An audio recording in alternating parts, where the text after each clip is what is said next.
Este es el cuarto relato siguiendo la secuencia de publicaciones. Este relato fue escrito en el 2019. Se titula El pájaro. Capítulo 1. El anciano tomó su bastón apoyado en el mismo rincón de siempre. Aunque lo usaba a menudo, esta vez colgaban telarañas a su alrededor. Destruyó la sucia casa de la araña con el movimiento del pesado bastón. Miró en torno para corroborar que nadie lo estaba observando y oyó el sonido de los autos que llenaban las calles. El viejo y olvidado pueblo en el que vivía lleno de recuerdos. Le animó poder volver a salir después de mucho tiempo. Se acercó a la puerta. Crujieron los huesos cuando levantó una pierna para cruzar el escalón que lo separaba de la sala. Se dirigía pesadamente, tratando de ignorar los quejidos de sus articulaciones. Una mirada furtiva pasaba a través de unos gruesos lentes bifocales. Oyó el constante sonido que producía la mecedora que se balanceaba. Era el mismo sonido que producía cuando su esposa se sentaba a escuchar la radio. Claro que la diferencia es que este sonido no estaba acompañado con el monótono sisear de la radiación. Pasó la vista hacia los retratos polvorientos para potenciar el recuerdo. Un pensamiento vino a su mente con enérgico atropello. Queda poco tiempo. Queda poco tiempo.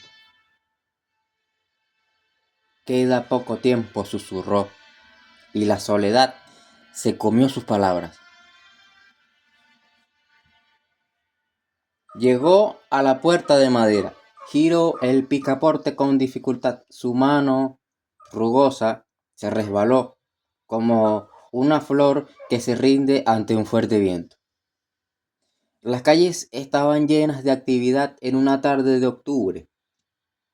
Empezó su recorrido como un sonámbulo ante las calles revestidas de ruidos de motores y el lejano parloteo de un vendedor ambulante. Se sentía estrechamente desconectado del mundo. Giró sobre sí mismo y contempló la jaula colgada en el árbol de su casa. Imaginó el loro cantarín que vivía unos años atrás entre esas rejillas. Sus movimientos bamboleantes, sus sinfonías, sus cánticos. Sintió asco y pena al recordar la causa de su muerte. Recordó vivamente el anciano cuando apretó el cuello del pájaro hasta romperlo. Un momento de cólera le había hecho matar a su amigo. Hasta hoy sigue lamentándose. Su cerebro lo premia con sueños pigmentados en pesadillas.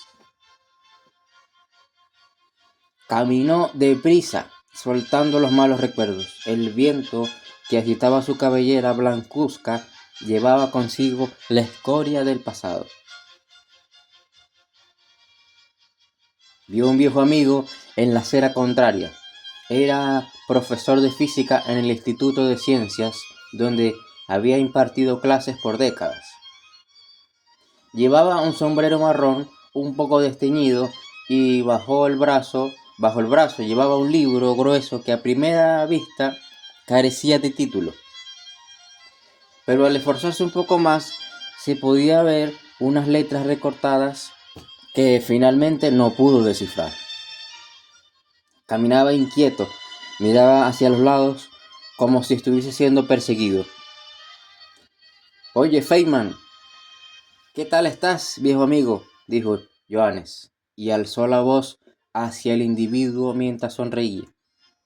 Se sobresaltó escuchando la voz. Alzó la vista hacia el autor del saludo y pareció haberse olvidado de su rostro porque siguió su camino. Sin embargo, logró escuchar unas palabras contundentes que salieron de la boca de aquella persona que iba de camino hacia un destino desconocido. El Big Crunch. El Big Crunch está cerca. El Big Crunch se encuentra en el perihelio de todo lo que es y todo lo que alguna vez fue. El Big Crunch. Estas palabras las pronunciaba en murmullos y el viento, cual megáfono, las convertía en gritos.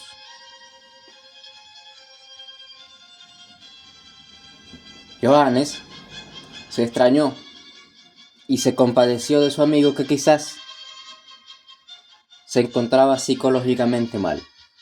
Aunque sintió una punzada en el pecho, las palabras de su viejo amigo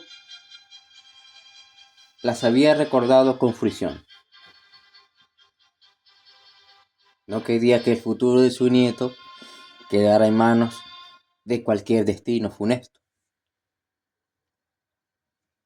Una figura familiar se aproximaba a una cuadra. Lo invadió un halo reconfortante cuando vio a su nieto sonriendo en su coche. Saludaba a la multitud mientras avanzaba. Sus cabellos castaños se desordenaban con el viento y eso le daba un aspecto gracioso. Padre, ¿se puede saber por qué estás aquí? En la calle, dijo la joven, sobresaltada mientras empujaba el coche con rapidez hacia el anciano. No puedes salir de la cama, tus piernas están enfermas, ya estás viejo, papá. Gracias por recordármelo, a veces lo olvido, respondió el viejo profesor de biología, haciendo uso de su sarcasmo. Creo que moriré más rápido en esa cama todo el día. Solo paseaba un rato para tomar un poco de aire. El profesor de biología era tratado con respeto en una de las escuelas que en tiempos antiguos había sido una de las mejores escuelas del país. Su carisma y simpatía era de agrado para aquellas personas que le acompañaban. Realizó numerosos estudios en animales y plantas. Claro, todo llega a su fin. El profesor fue despedido a los 53 años de edad debido a su cambio de actitud. Cólera. Cólera era la palabra. Cólera. Cólera era la palabra precisa que revestía al viejo profesor. Aunque no siempre se comportaba de tal manera, cuando no agitaba violentamente su brazo contra su escritorio, gruñendo o farfullando, estaba acompañado de su nieto, que era una especie de bálsamo que le proporcionaba una inmensa paz.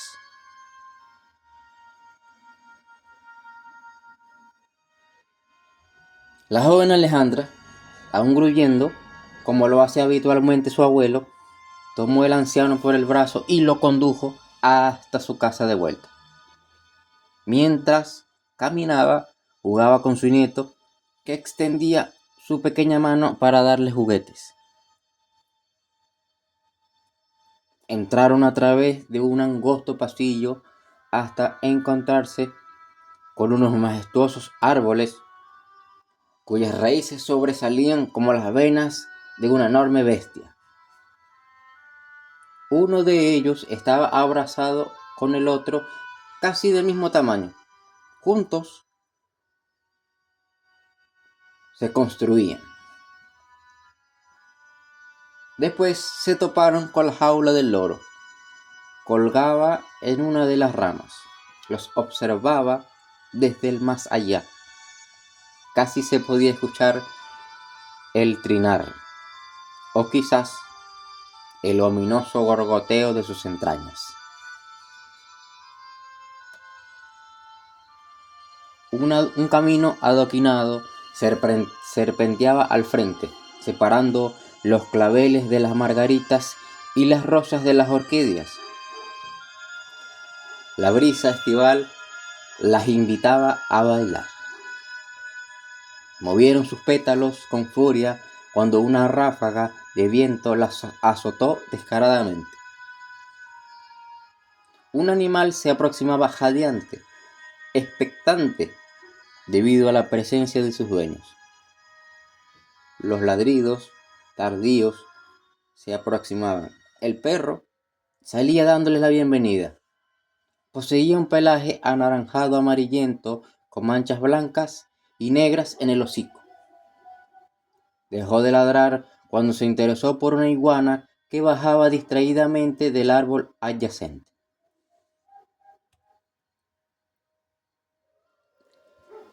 Me ha llamado el doctor Richard.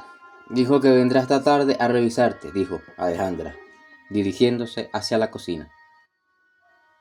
Iré a preparar la comida del bebé. No salgas a la calle de nuevo. Solo espera el diagnóstico del doctor. Lo esperaré en el estudio y le iré a leer un rato, dijo el anciano. Ante esta contestación, Alejandra abrió su boca a medias para pronunciar unas palabras de enojo. Y no quiero oír nada más. No quiero oír nada más. Necesito ir a entretenerme. Mis piernas están bien. Mis piernas están bien, mintió el anciano. El anciano caminó hacia su estudio. Una vasta biblioteca rellenaba cada rincón con gruesos volúmenes de ciencias antiguas. Bastante viejo, cascarrabias, pero guardaba su amor por las artes y las ciencias. Se aproximó hacia una de las estanterías y acarició con sus ojos aquellos mundos hechos de papel que aún guardaban la esperanza de volver a ser leídos. Llenos de suciedad y polvo, estos ya no eran leídos por nadie. Ahora formaban parte de un pasado tapizado con la neblina del olvido. Ahora solo pueden recordar un pasado mágico, cuando algún joven soñador incrustaba sus dedos en sus cubiertas y pasaba las páginas. Consumía las palabras con enérgica glotonería, como ha de esperarse de un joven que sueña. En la pared reposaban cuadros y medallas del profesor Johannes Alwich, producto de sus múltiples aportaciones al campo de las ciencias biológicas. Miró con desgana sus reconocimientos, creyendo que de nada servían para un anciano que llevaba en sus sienes, que llevaba consigo un pasado que palpitaba en sus sienes, produciendo un tañido perforante y molesto. Después de hojear sus bellas obras, se dejó caer frente al escritorio. Había un libro abierto que empezó a leer durante un par de horas, antes de escudriñar el paisaje que estaba al otro lado de la ventana. Pudo observar su pasado con súbita rapidez. Las venas de su cabeza empezaron a palpitar y su cara se tornó rojiza. Desde la pequeña ventana del estudio podía observar la jaula, que por un momento parecía albergar un loro que había muerto hace una década. Pareció arrastrarse, dejando caer al suelo los últimos vestigios de su verde plumaje, que ahora se consumía hasta tornarse de un color gris pálido. Las nubes grises, que representaban una especie de sensación onírica, se volvieron densas hasta que la figura del animal empezó a difuminarse. Como alguien que apenas se levanta de un sueño profundo, el profesor agitó su cabeza de lado a lado y escudriñó una vez más para corroborar lo que había visto. Esta vez solo vio una jaula solitaria colgada en una de las ramas del gran árbol. Se quedó inmóvil, estupefacto, como si estuviese a punto de resolver un gran enigma, que con solo esforzarse un poco más conseguiría eliminar las tinieblas que lo envuelven. Lástima que solo encontró capas oscuras que se abrían aún más en los confines de la incertidumbre.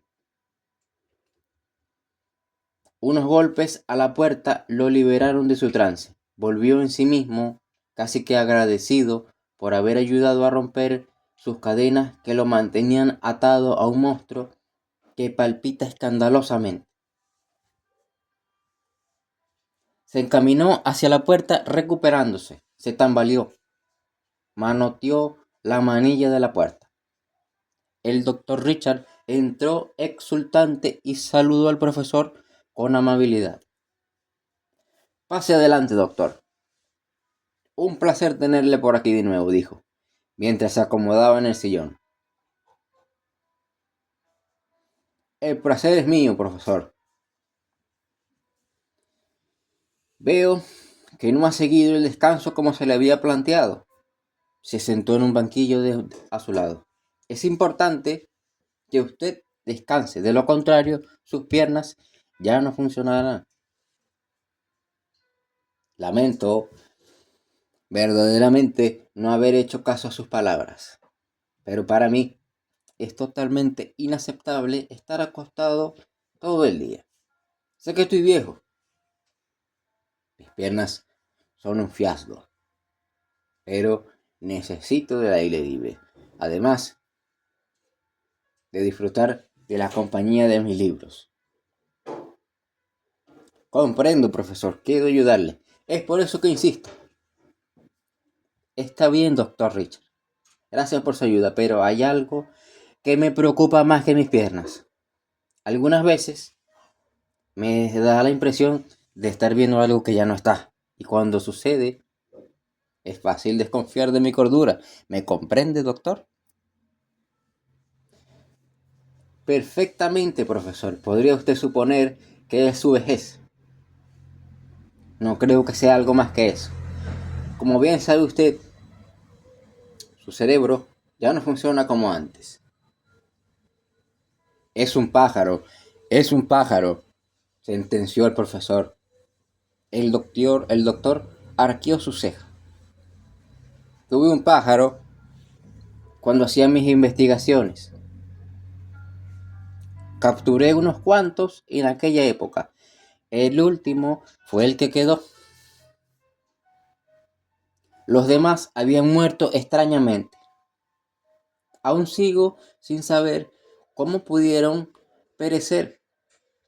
Se rellenó en su asiento y siguió. El caso es que aquel último pájaro se volvió mi colega.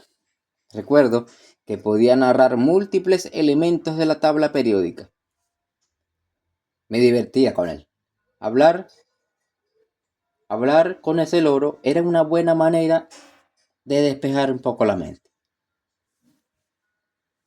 Los animales son compañeros del ser humano. Son afables si se les trata con cariño. Pero no puedo encontrar un problema en ello. Quizás usted lo ve porque lo extraña. Naturalmente, respondió el profesor. Pero no extraño la manera en la que murió, dijo. Me arrepiento de haberlo matado. ¿Dice usted que lo mató? Se sobresaltó el doctor. ¿Dice usted que lo mató, profesor? Una lágrima empezó a deslizarse en sus pómulos.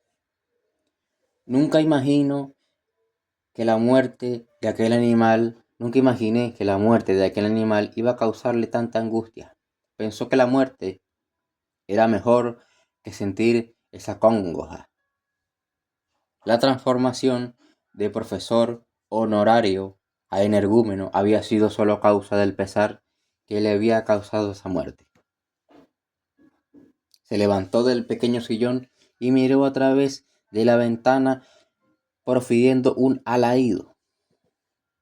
Doctor, me gustaría estar solo.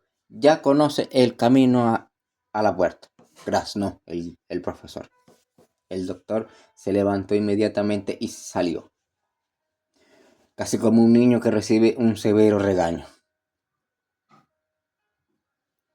Miró a través de la ventana. Sus ojos, inyectados en sangre, se movían de un lado a otro, buscando al loro. Se entretuvo con sus pensamientos. Viajaron hacia un pasado distante y después volvieron, cuando la brisa fría anunciaba ya la caída de la noche. La misma noche que reina en el fondo del abismo y que sale violentamente de las fauces del Averno. La luna se reflejaba en el firmamento. Quizás las estrellas no pudieron notar la cosa que vive en su superficie. Estas se proyectaban en la ventana donde aún aguardaba el profesor absorto en profundas meditaciones. Vio al doctor salir por la puerta principal sin percatarse de su presencia. Cargaba un maletín de bisagras groseras. Se balanceaba esparciendo la niebla que vestía a la noche. Una luz pálida, tinieblas. Era la mezcla perfecta para la creación de las bestias que reinan en las casas y que estando muertas sueñan. El profesor Johannes tomó su abrigo y salió del estudio. Volvió a imaginar el sonido de la mecedora. Pero nada más era el recuerdo que ayudaba al constante sonido a regresar del pasado. Se acostó en su cama, en la mesa de al lado. En la mesa de al lado reposaban retratos de su esposa, figuras hacia las visitas, hacia el lago, el atardecer, en las montañas y en la compañía de su nieto Samuel. Con la figura de su nieto, cerró los ojos y adentrándose en la inconsciencia se detuvo en la pequeña figura que separaba la lucidez de la oscuridad. Aún seguía recostado en la cama. Sus párpados se movían débilmente, pero sin abrirlos del todo. Era como una parálisis de sueño. Maldición. Otra vez. Maldición. Otra vez, pensó el profesor. Otra vez. El pensamiento fue interrumpido por un gorgoteo como si se hubiese ahogado. Una claraboya proyectaba luz de la luna sobre el suelo. Parecía una sombra que nacía de forma inestable, una palidez traslúcida. El pájaro estaba ahí. Maldición, otra vez. Asomaba su pico entre una especie de costura que dividía la oscuridad en dos partes amorfas. Supuso que sería una larga noche. En la otra habitación Alejandra hablaba suavemente a Samuel hasta que quedó dormido.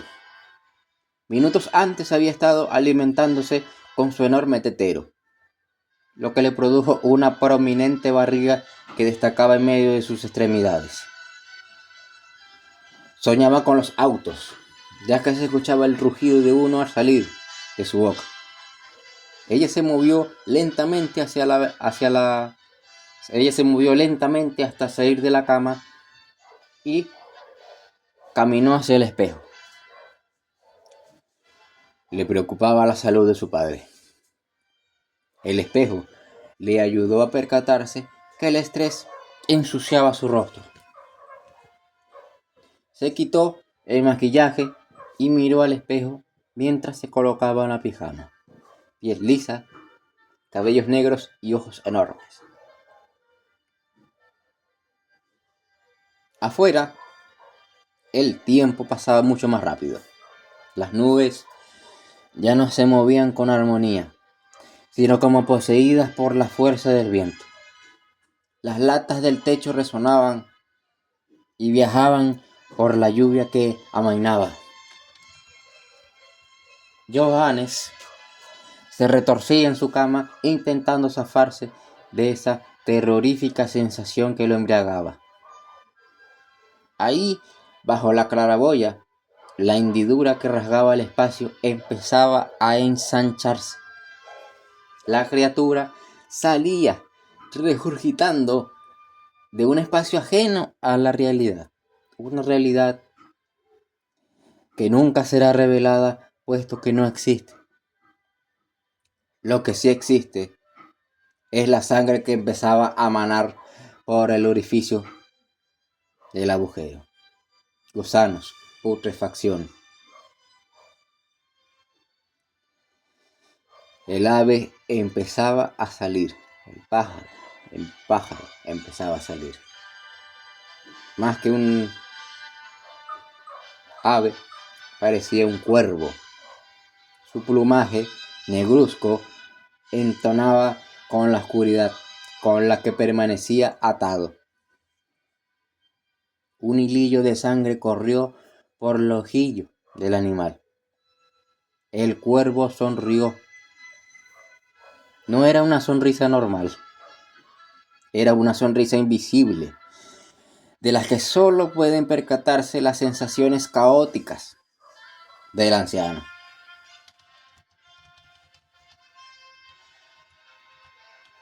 Los animales que vivían con sus dueños son expulsados de la faz de la tierra por medio de la muerte. El ser humano, que ahora reina en la tierra, puede hacerlo perfectamente. Puede lanzar a cualquier criatura al vacío del espacio. Pero algunas veces estas vuelven y ya no son capaces de ser amigables. El viaje de vuelta del loro tuvo que ser tortuoso. Quizá luchó contra los cuerpos supermasivos, contra la fuerte luz y quizás con la fuerza oscura que ronda la tierra. Realizó su vuelo expulsado por el aleteo de sus alas agujereadas, de un lugar donde el oxígeno no es reclamado. Las flores del jardín permanecían silenciosas y expectantes. Solo una de ellas comprendió la veracidad del intruso que se aproximaba. La abeja introdujo su aguijón en la flor. El corazón de la flor se precipitó. La coraza que mantenía la sangre salva y caliente explotó, dejando los pétalos manchados. Una aura malévola iluminó todo el paisaje. Sin embargo, las majestuosas ramas de los árboles se erguían intentando reinar sobre la oscuridad que los sobrecogía. Un sonido perturbó el silencio espectral. Llegó de golpe a la habitación de Johannes, decorándolo con la esencia del dolor. El grito frenético de la mujer que se quema. El sonido de sus órganos carbonizados cayendo en el suelo alfombrado. Un estremecimiento y luego otro. Un grito gorgoteante, penetrante y espantoso. Se consume y en su garganta nacen rasgaduras producidas por el impotente frenesí de las ondas sonoras por abandonar esa antorcha humana. Johannes Seguía postrado y la criatura se acercaba. Era terrorífico el ruido de la muerte que está cerca, en tus sueños y pesadillas. El odio subió súbitamente hasta convertirse en lágrimas.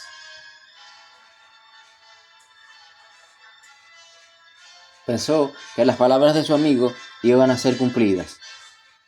No estaba seguro si se cumplirían para todo el universo, pero estuvo totalmente de acuerdo con el fin de su propio universo.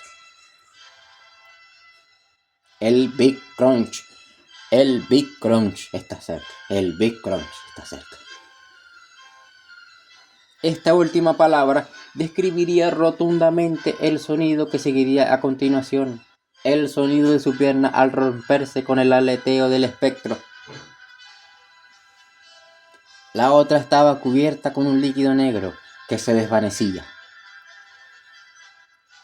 Las lágrimas cesaron cuando el pájaro se posó frente a su rostro y pronunció la clave que hizo ahuyentar todo signo de miedo y también todo signo de vida. El grito consigue golpear el cielo. La luna, que había estado dormitando, se alteró. Su núcleo vibró. Fue cuando el hombre lunar se asomó por encima de la fisura ovalada. Prefirió quedarse en su casa hoy. El ruido lo perturbó. Volvió a esconderse. Dejó las cuchillas encima de su cama, hecha con polvo lunar, y se dejó caer en una suave almohada polvorienta. Alejandra todavía se encontraba al lado de su hijo y dormiría eternamente con él, carbonizados.